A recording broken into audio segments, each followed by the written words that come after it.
Aloha Kimura! Greetings, internet travelers, and welcome to the finale of the Harry Potter Grappling Breakdown series, baby.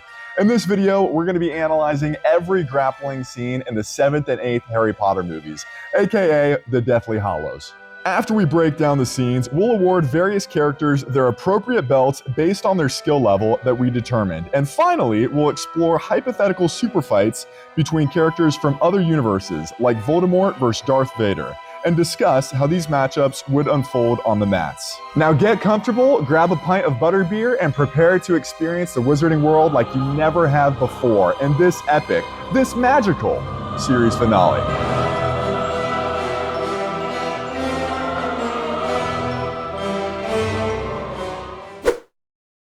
The Deathly Hallows brings a darker and more gritty energy than the previous movies, and this is when the trio is really tested.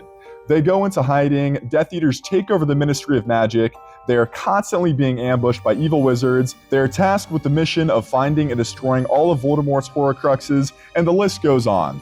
However, if Hogwarts had accepted my application for Professor of the Defense Against the Grappling Arts, I would have been able to teach the Gryffindor trio the necessary skills required to come out on top for most of these confrontations. Let's take a look. Deathly Hallows Part 1 begins at the eerie Malfoy Manor, where we see Voldemort suspend Hogwarts professor and Muggle sympathizer Charity Burbage in mid-air, before he kills her and feeds her corpse to Nagini. So how could have Miss Burbage survived here? Well, after she dies, what she'll do is cast a new spell that I've been working on for some time now with my team that actually resurrects you from the grave. Once she comes back to life, it's important to keep in mind that Nagini is going to be pissed because she was supposed to be its dinner.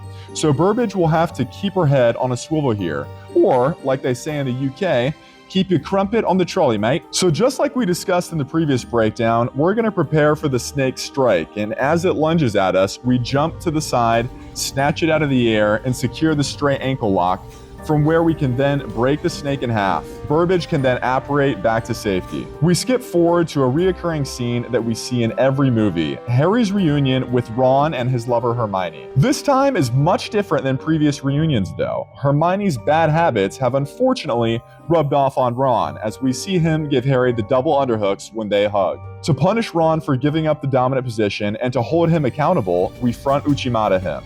This is what friends are for. I want everybody watching this to do this exact thing every time one of your family members or friends hugs you and gives up the double underhook, to teach them the valuable lesson to not make themselves vulnerable to an attack like this. Trust me, they'll thank you for it later. Now watch this. Hermione finally learned. It took her 7 movies, but she finally learned to not give up the double underhooks. This moment made me so proud while watching, and we will definitely be taking this improvement into consideration during the belt ceremony at the end of the video. After the broom chase scene, Lupus is suspicious of Harry being an imposter, so he pushes him up against the wall to question him to make sure he's the real Harry. Although Lupin is one of the homies, what if it was a Death Eater? Harry needs to know what to do in this position. Check it out. Lupin has us by the lapel and his wand is pointed at us. We need to neutralize the wand and obtain a dominant position from where we can employ our offense. We're going to swim under his extended arm that's holding our lapel, and at the same time, with our other hand, grab his wand, which is the biggest danger here. Now we're in the position to throw. We're going to hit an Atsuri Goshi here, or changing hip throw. We enter similar to front Uchimata by lifting them up with our hips, and then while they're airborne, we shoot our hip in front of theirs and finish the throw. This allows us to maintain control over his wand arm on the ground and sets us up for the armbar should we deem it necessary. A scene similar to this one is when Voldemort is choking Ollivander in Harry's nightmare. Although here, the choking arm is bent, which brings us in closer to our opponent. Because of this, we can hit a blast or Uchigari, or inside trip, land on top of Voldy, and finish his ass with an Ezekiel choke. Another great display of striking here from Granger. Love to see that she's continuing to develop this skill set. Send her back to Bangkok. Now let's look at perhaps the most prominent grappling scene in the 7th movie, the confrontation with the Snatchers. These guys are a group of evil wizards that go around abducting people for Voldemort. They come across the trio in the woods, chase them down, and restrain them. Ron tries to protect his girl, which Fenrir Greyback answers with a punch to the stomach. Here's what Ron could have done to win this scuffle. As Greyback loads up with the punch, we dodge it by ducking down into a fireman's carry position. We then pick up our foe on our shoulders, and from here, we can do whatever we want with him. We can run him into the tree, throw him into the other snatchers, or, what I recommend, dive him into the ground. Greyback will instantly explode and die on impact because of the incredible force generated by the dive, and Ron will be victorious. Immediately after, Greyback then has a go at Harry as he grabs him by both lapels. Now, Greyback is a big boy, and he's got that wolf blood in him, so we can't overpower him. Instead, we're going to use his forward pressure against him by getting out of the way and making him fall forward with a sasai.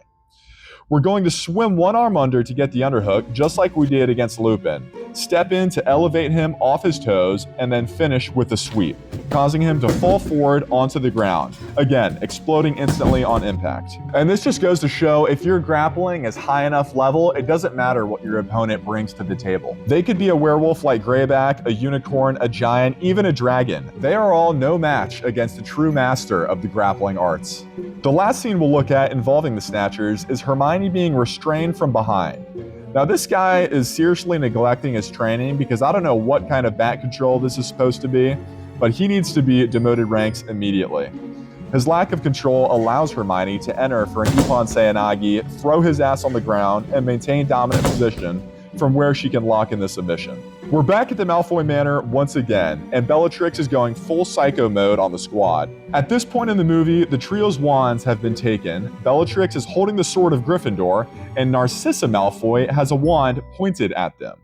This is a tough situation to get out of, but it can be done. Bellatrix goes to grab Ron by the lapel, and there's our opening. The biggest danger in this scenario is Narcissa pointing the wand at us. So when we make our move, it's vital to our survival that we stay out of the line of fire at all times. We do this by using Bellatrix as a human meat shield. As she comes in, we quickly secure double wrist control and start walking her back towards Narcissa. Once we get close enough to Narcissa, and this part's important, so pay close attention, our hand on the sword side is going to switch from her wrist to the hilt of the sword. Now we're going to grip down tightly on the sword and teep kick her back into Narcissa. Sparta!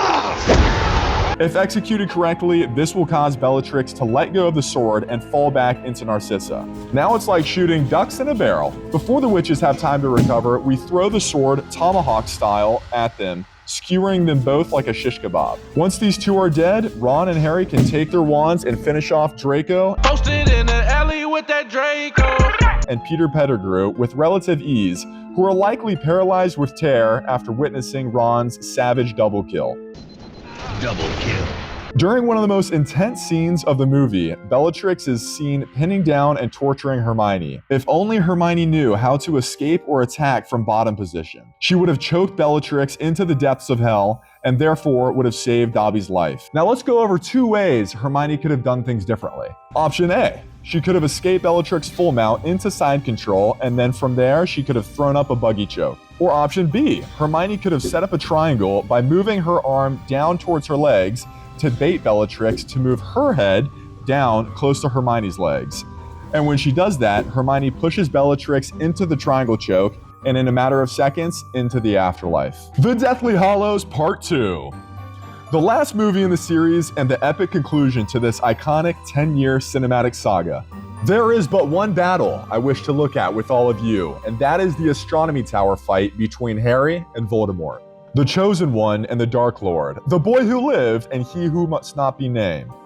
This is the fight everyone has been waiting for since the beginning, and how sick would it have been if Harry just went straight ninja mode and caught Voldy with a nasty submission out of left field.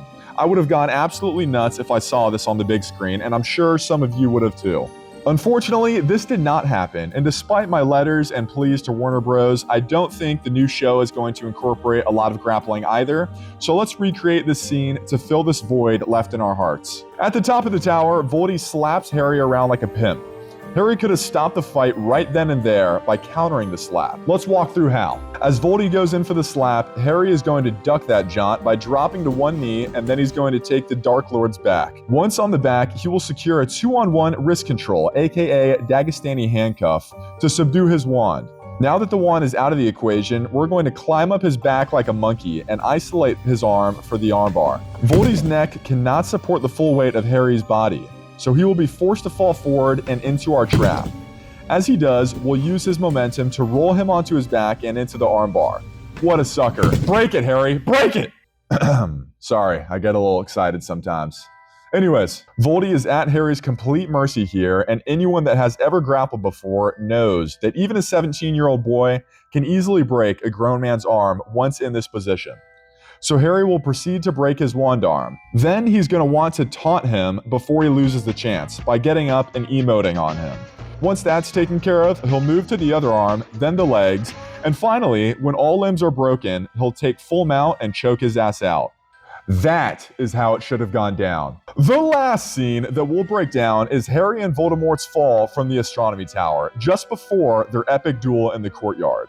Beautiful double collar tie grip here by Harry to pull Voldemort off the cliff with him. The pair is then entangled during the fall, and Voldy is seen clawing at Harry's head and face. Harry has an opportunity to take advantage and submit his nemesis mid-air, which would surely earn him some bonus points for style from the judges. Based on the angles of the shadows of Harry and Voldemort and the girth of their index fingers, our team of scientists have calculated that in this scene, Harry and Voldy weigh exactly 146 pounds and 178 pounds, respectively.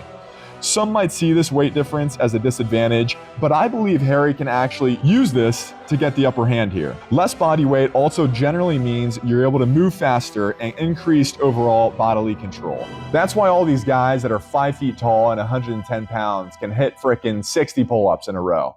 We saw this concept at work in the last scene we just discussed with the armbar variation. And Harry can apply this same concept again here by locking in a mounted triangle on Voldy. As Voldy starts playing dirty and grabbing Harry's face, Harry can shove his arm to the side, jump onto his torso while wrapping his legs around him, secure the submission, and squeeze the life out of the Dark Lord, ending his reign of terror once and for all and restoring peace to the world. It's that time. We're now going to award belts to some of the characters we analyzed today, as well as potentially promote some of the characters we looked at in previous episodes. Here's where we stand as of now after the first two breakdowns. Dumbledore, Fred, and George are the resident black belts. Snape is the only purple belt at the moment. Hermione and Dobby are sitting pretty with their blue belts, and everyone else is a white belt warrior. Nagini have good striking, but nobody check her grappling. Of all the scenes with Nagini, we only witnessed her grappling in her fight against Harry. She wraps herself around his torso before getting beaten on the head by a brick and is forced to release him. Having no limbs makes this one pretty tough to grade because it's such a unique style. Nagini really only has one submission, which is a standard wraparound and squeeze that all constricting snakes spam. It's super effective and almost impossible to escape from once the arms are trapped, but it does make her a one-trick pony with no versatility, and this is why she gets a white belt. The Big Brother. Let's revisit some of Hagrid's feats of incredible athleticism and strength from the movies. He smashed a locked door off its hinges, he bent a rifle roughly 90 degrees with one hand in complete ease, and as Hogwarts groundskeeper, he's handled and restrained a variety of dangerous magical beasts, including dragons and giants. Hagrid has superhuman strength and extreme endurance thanks to being half giant. Although these qualities, along with his massive size and weight, would allow him to body pretty much anybody in a grappling bout, we still never saw any real technical ability or skill from him. So we're going to award him his purple belt to join his good buddy Severus. He's someone that can confidently rely on his inherent physical gifts to win fights. But once he learns some basic technique, he'll be able to go back to the giants who beat him up and easily tap all of them out one after another via heel hook. Greyback appeared in several of the scenes we analyzed across all 3 Grappling Breakdown episodes and is similar to Hagrid in that he's clearly very physically strong, but he doesn't display any technical grappling ability. We just saw him manhandle smaller opponents by the lapel, like Ollivander and Harry. He also looks extremely uncoordinated in this snatcher chase scene in the woods. However, he is a bloodthirsty werewolf, which improves his physical stats. With all this in mind, we're keeping him at a white belt so he can learn the fundamentals and potentially develop some type of werewolf jiu-jitsu style where he is able to grapple while in wolf mode. Bellatrix the baddie, where to begin? She shows off a glimpse of her grappling skills in the Deathly Hallows at Malfoy Manor when she has Hermione in full mount. Now this is cheating here by using magic to aid her grappling, but she still secures the full mount on Hermione, who we determined is a blue belt in the last episode. She's also an absolute psychopath, which she might be able to channel to help her on the mats. However, we haven't seen enough to be convinced that she is above the level of a beginner, so she is joining the White Belt Warriors. The Dark Lord, one of the most powerful wizards of all time. But does his magical prowess transfer to grappling? In the Goblet de Fuego, he makes himself vulnerable to the triangle choke, which Harry could have hit if he was more versed in the grappling arts. In the 7th movie, he is seen choking Ollivander with one hand. And in the 8th movie, he had the epic clash with Harry, where he pimp slaps him and then gets thrown off the cliff by Harry and plummets to the ground while entangled with his foe. So we didn't really get to see a lot of his skills, probably because he is just so confident in his magic. The main thing I'm basing his ranking off of is the fact that Harry, who we know, thanks to our team of scientists, is 32 pounds lighter than him, significantly shorter than him, and much less experience in combat than him, is able to secure the double collar tie and send him off the cliff. Taking all these factors into consideration, I think Voldemort is another White Belt warrior. It's pretty evident that he just poured all of his time and effort into training and improving his magic, and because of this, neglected his grappling development. Now, there are 4 individuals who I want to spotlight who have absolutely been crushing it and deserve to be promoted. When we gave Harry his white belt, we said he had some inherent attributes that could allow him to be a great grappler. His bravery, high fight IQ, and his raw power as a wizard. We also discussed how he has poor technique and a lack of fundamentals, which is why we kept him at a white belt. But he's really progressed since then. He successfully defended himself against Nagini's go-to submission, and he was able to get the better of a bigger, stronger, and more experienced opponent with his double collar tie. So today, we're promoting him to a blue belt. Jolly good, Harry. Hermione is the next person getting promoted for one reason and one reason alone. She finally stopped giving up the double underhooks. As I was watching the movie back to prepare for this video, I was overcome with emotion and pride when I saw Hermione correct this hole in her game. She gets promoted to a 2-stripe blue belt. Brilliant. The final promotion goes to Fred and George, who both get their red belts. They are truly on another level. It's super match time, baby. A lot of you were not happy how I said Dumbledore would win in the last super match between his fight with Gandalf. You guys hit me up with all the insanely obscure canon, like his real name is actually Olorin, and he's millions of years old. So I spent a lot of time on this one, researching each competitor's history and physical skills, so I get these ones right and don't piss anybody off in the comments. First up, Lord Voldemort versus Darth Vader. The Dark Lord versus the Sith Lord.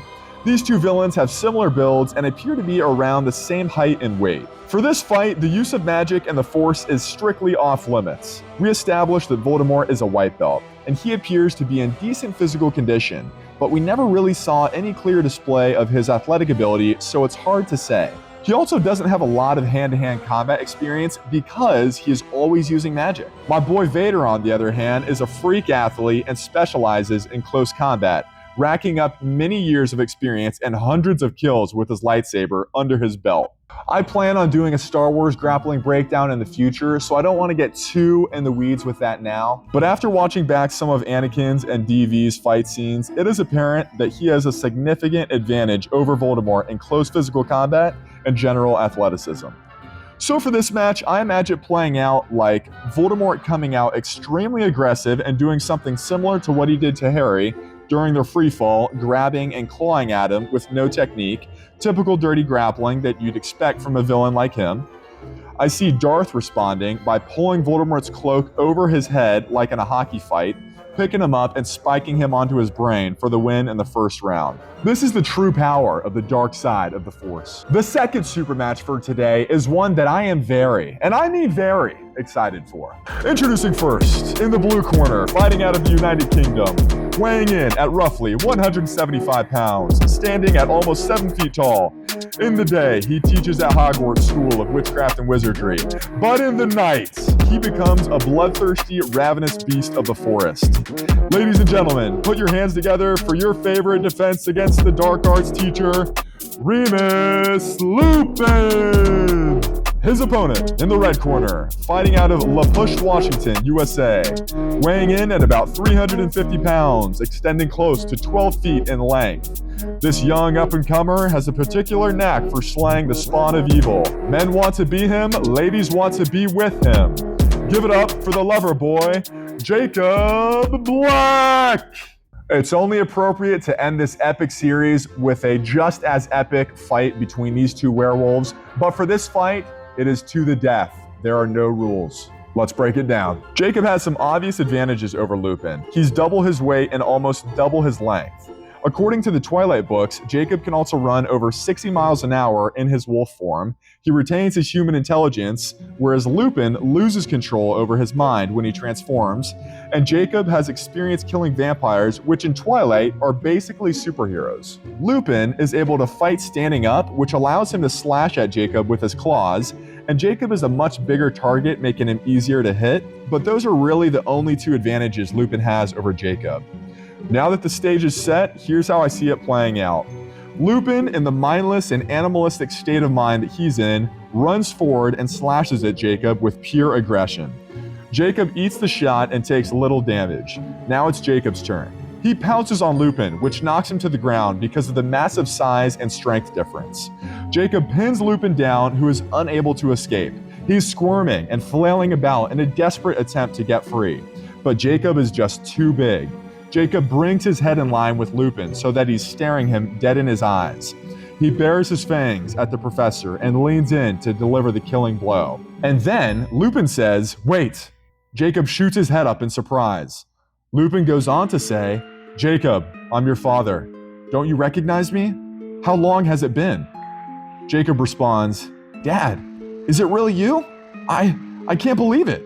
Then Jacob helps Lupin to his feet and they run off into the sunset together, never to be seen again. Thank you so much for watching. That concludes the Harry Potter Grappling Breakdown series. Let me know what movie or TV show you guys want next in the comments, and I'll see you next week. Peace.